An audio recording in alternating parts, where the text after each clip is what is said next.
I thought I was done. I am not. Um, there has been some changes in the attendees at BYG, and one new. Sorry, Torben, I haven't even met you. I don't know how new you are, but you're a new attendee, right? Has come on, and Torben has made a 18 order dice Soviet reinforced platoon, regular Soviets, and I think it's a double platoon. It is a double platoon. So, and this is definitely not a beginner's list. This is a list that has some very, very, very strong units, very, very competitive choices, very min-maxed. So I'll go through the list with you, and we can talk about different elements of it. He starts out with a junior lieutenant, the cheapest version. Already here you can see that he knows what he's doing, according to me. He has 2 of those, 1 in each platoon. Then he has mounted reconnaissance squads. Mounted reconnaissance squads are awesome. They have a special rule where they can, it's called mounted recon, they can leave individual models in the unit that has been transporting them. So in like their Bren carrier or their truck or whatever. In this case, he's bringing Bren carriers for them. What this does is it keeps the Bren carrier alive because it now has transported troops, and it can fire its pintle-mounted weapons, which are like what's called it crew operated or something, which means that it can only fire them if there's someone in it. And now it has. The unit then, once it gets out of the Bren carrier, gets way smaller, but that really doesn't matter, does it? Because what they're there for is they're there to deliver flamethrowers. So this is just a brilliant choice, and it's very, very competitive. We saw them used to great effect in Scotland, and they're really good. He has 2 mounted recons. Let me just check. Yeah, 2 mounted recon squads, 2 Bren carriers for those. The Bren carriers have the pintle-mounted LMG, so double LMGs on the Bren carriers, which makes them able to split fire, and 8 shots is pretty good, right? So it's a small tank, and then he has the free squad. Also, we had to get that right. 12 men strong, tank hunters, all of that. Green. Yeah, so that's pretty good. In the other squad, he has 2 Strafbat squads, which is the cheapest way to get bodies on the table.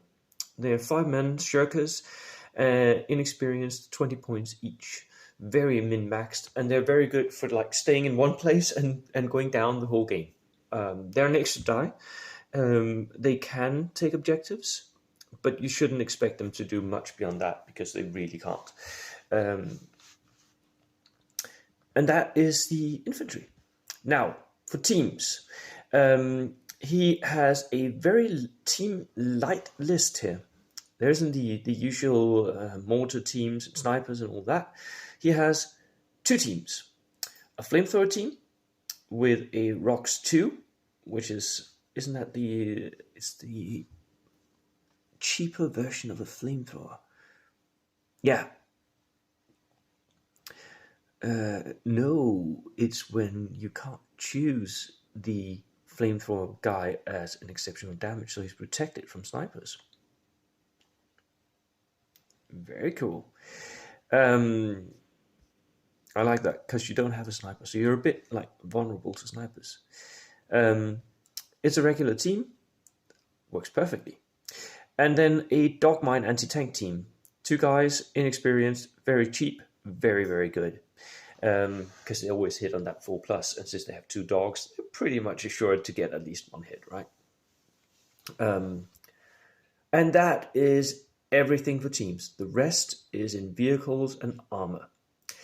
So we have these. We have the Lend-Lease universal carriers.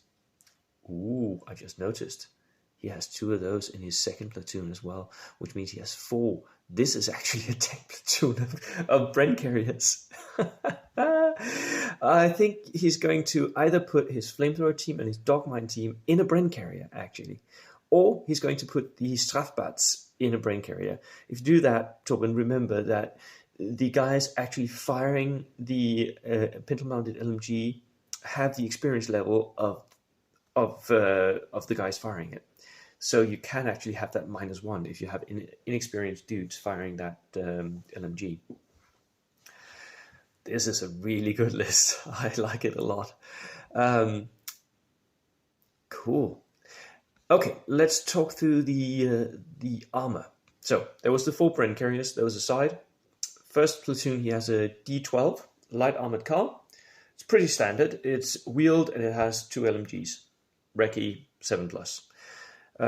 It's open top though, which is, yeah, well, rifle fire can pin you down, right? But it is very cheap. So in that regard, yeah.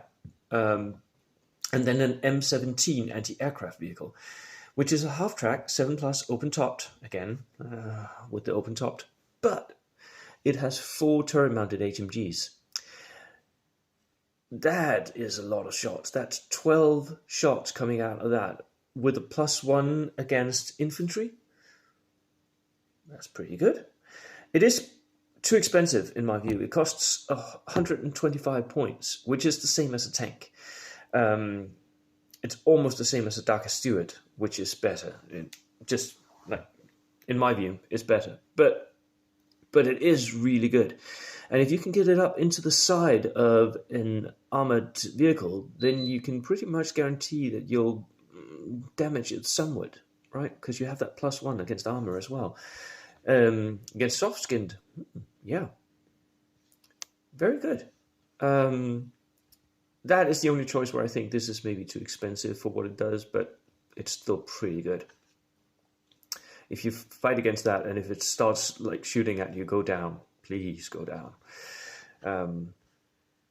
In the other platoon, he has a BA-20, which has become a stable favorite of the Danish meta. It's the flamethrower armored car. It is expensive, but it has recce and a flamethrower that is in a turret and it's close-topped. It's a really good little flamethrower tank. It is. And the only detriment for that is that it only has that one weapon. So if it runs out, it's just a car. It can like drive around, but it cannot shoot anything because it hasn't got anything. And then a Tokarev Maxim gun. Very, very good. Cheers.